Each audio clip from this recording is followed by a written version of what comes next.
గారి పైన చొప్పదండి సంబంధించినటువంటి ఎమ్మెల్యే ఎవరైతే సత్యం గారు ఉన్నారో సత్యం గారు చేసినటువంటి ఆ వ్యాఖ్యలు అనుచితమైనటువంటి వ్యాఖ్యలను తెలంగాణ జాగృతి ఖండిస్తూ ఉన్నది. తెలంగాణ జాగృతి అనేటువంటిది ఒక నిబద్ధత కలిగిన సంస్థ. తెలంగాణ జాగృతి 2007లో పురుగుడు పోసుకున్న తర్వాత సుమారు 18 సంవత్సరాలు ఈ తెలంగాణ సమాజానికి అలుపెరగనేటువంటి పోరాటం చేసేసి ఈ ప్రాంత సంస్కృతిని ఈ ప్రాంత సంబంధించినటువంటి అస్తిత్వాన్ని మేల్కొల్పే విధంగా తెలంగాణ ఉద్యమంలో తెలంగాణ రాష్ట్రం కోసం కూడా ఆనాటి సీమాంధ్ర నాయకులకు ఒత్తాసు పలుకుతున్నటువంటి ఇక్కడ ఉండబడేటువంటి నాయకులతోని కూడా చప్పట్ల సంగీతంతో తెలంగాణ ఉద్యమాన్ని ముందుకు తీసుకుపోయినటువంటి ధీరవనిత, విశ్వపీఠం పైన నిలబెట్టినటువంటి ధీరవనిత శ్రీమతి కల్వకుంట్ల కవిత గారు. ఇలా తెలంగాణ జాగృతికి ఒక నిబద్ధత ఉన్నది. మేమేమంటున్నాము, కవిత గారు బీఆర్ఎస్ పార్టీలో ఉన్నారా అని చెప్పేసి అడుగుతున్నటువంటి మీకు కవిత గారు బీఆర్ఎస్ పార్టీ ఎమ్మెల్సీ అనేటువంటి విషయం తెలియదా సత్యం గారు? ఈరోజు పార్లమెంటు ఎలక్షన్లో లబ్ధి చేకూర్చడం కోసం కేసీఆర్ గారిని ఎదుర్కోలేనటువంటి చేవలేని చెవటలు ఎవరైతే ఉన్నారో, జాతీయ పార్టీ నాయకత్వం ఎవరైతే ఉన్నారో పార్లమెంట్ ఎలక్షన్లో లబ్ధి పొందడం కోసం ఈరోజు కవిత గారిని ఆ లిక్కర్ కేసులో ఇరికించడం జరిగింది. అయినా కానీ అది ఎక్కడ కూడా నిరూపణ జరగలేదే.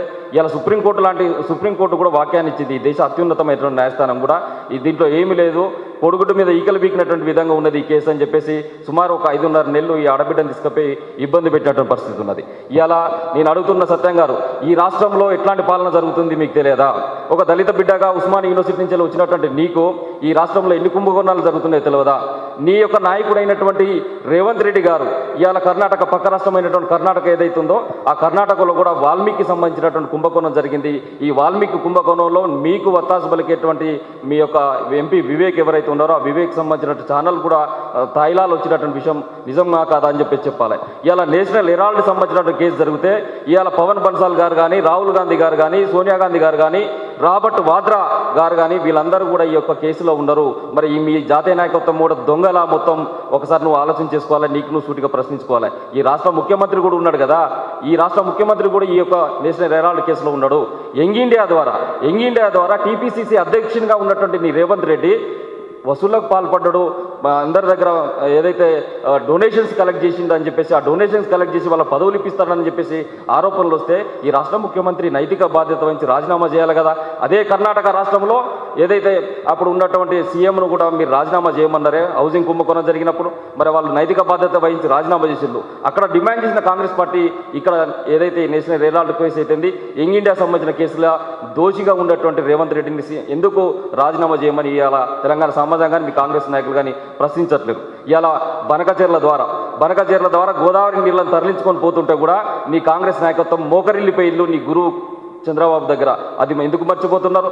ఇలా టీడీపీ సంబంధించినటువంటి మహానాడులు జరిగితే ఆ మహానాడులో తెలంగాణ తరఫున ఒక తీర్మానం కూడా పెట్టని రోజులలో కూడా నువ్వు ఆ సీమాంధ్ర నాయకుల దగ్గర ఊడిగం చేసి ఆ తీర్మానాలు జరిగినటువంటి నీచమైన చరిత్ర నీదని చెప్పేసి ఈ సందర్భంగా తెలియజేస్తాను.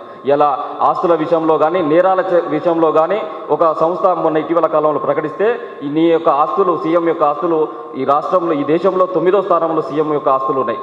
ఆర్థిక నేరాలు వివిధ రకాలైన నేరాలలో ఈయన చరిత్ర కనుక చూస్తే నెంబర్ 1 స్థానంలో నేరాల చరిత్రలో రేవంత్ రెడ్డి 39 కేసులతోనే ఉన్నాడు, 70 ఇంకొక కేసులతోని నేర చరిత్రలో ఉన్నారు. ఇట్లాంటి నేర ప్రవృత్తి కలిగినటువంటి ముఖ్యమంత్రి, ఓటుకు నోటు కేసులో దొరికిన ముఖ్యమంత్రి, బ్యాగ్మాన్గా పిలుచుకుంటున్న తెలంగాణ మొత్తం, ఇట్లాంటి ముఖ్యమంత్రి చేసినటువంటి దానికి మీకు ప్రశ్నించేటువంటి గొంతు రావట్లేదు. ఇలా విద్యాశాఖకు మంత్రి లేడు.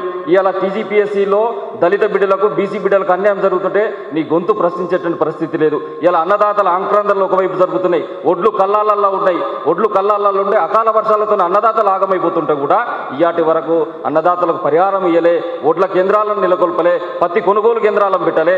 ఇవన్నీ పెట్టకుండా కేవలం ఒక మహిళా నాయకురాలు పైన మీరు అవాకు చివాకులు పెట్టాలని నేను తీవ్రంగా ఖండిస్తానా. ఇలా అందాల భామలను తీసుకొచ్చి ఈ రాష్ట్ర ప్రతిష్టను మీరు పెంచేలా ఏదైతే బ్రిటన్ సంబంధించినటువంటి లండన్ సంబంధించినటువంటి ఒక అమ్మాయి ఎవరైతే అందాల పోటీలకు వచ్చిందో ఆమెతో మిస్బిహేవ్ చేసి తెలంగాణ ప్రతిష్టను అధోపలతానికి తొక్కిన నీచ చరిత్ర నీ కాంగ్రెస్ పార్టీది. సత్యం గుర్తుపెట్టుకో. అంతేకాకుండా ఇలా గురుకుల భవనాలు ఏదైతే ఉందో అకాడమిక్ ఇయర్ స్టార్ట్ అయింది. అకాడమిక్ ఇయర్ స్టార్ట్ అయిన తర్వాత కూడా ఇప్పటి వరకు గురుకుల భవనాలకు అద్దె చెల్లించకుండా, పక్కా గురుకులాలు ఏర్పాటు చేయకుండా ఇలా తాళాలు వేసుకుని పోతున్నారు ఓనర్లు. పిల్లలు ఎక్కడికి పోవాలి? దళిత బహుజన బిడ్డలు, మైనార్టీ సంబంధించిన పిల్లలు ఎక్కడికి పోవాలి? దీనిపైన మీరు నోరు విప్పేటువంటి పరిస్థితి లేదు. ఇలా మీరు ఏదైతే ఒప్పందాలు చేసుకుంటున్నారో నీ చివరకు నీ చొప్పదండి నియోజకవర్గంలో రైతులు కూడా జాతీయ రహదారులను దిగ్బంధించి ఇల్లు ఒడ్లు కొనట్లేరు, పత్తి కొనట్లేరు అని చెప్పేసి దీన్ని ఎట్లా మర్చిపోయినావు సత్యం అని చెప్పేసి సందర్భం ప్రశ్నిస్తాను.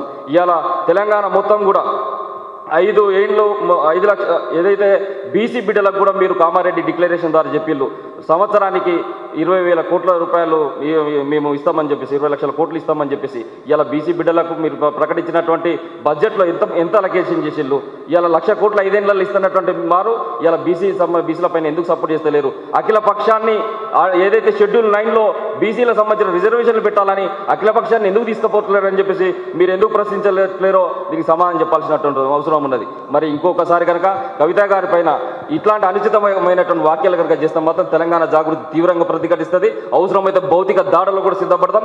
ఈ ప్రాంతం ఉద్యమాలు నేర్పింది, ఉద్యమ ఉగ్గుపాలతలు పెరిగిన బిడ్డ మేమందరం కూడా ఎక్కడ కూడా మేము వెనకాడేటటువంటిది లేదు. పోలీసు నిర్బంధాలను అన్నిటి కూడా ఎదుర్కొన్నాం. రబ్బర్ బుల్లెట్లు బాష్పవాయు గోళాలు తిన్నటువంటి బిడ్డలం మేము. మాకు ఒక చరిత్ర ఉంది, ఉద్యమ చరిత్ర. ఇంకోసారి ఇట్లాంటి అవాకులు చవాకులు కనుక పేరుతో మాత్రం చొప్పదండి ఎమ్మెల్యే సత్యం గారికి తీవ్రంగా హెచ్చరిస్తాం. రేపు రోజున భౌతిక దాడులు కూడా నీ పైన తప్పవని చెప్పేసి ఈ సందర్భంగా తెలియజేస్తూ ముగిస్తున్నా. జై తెలంగాణ, జై జాగృతి.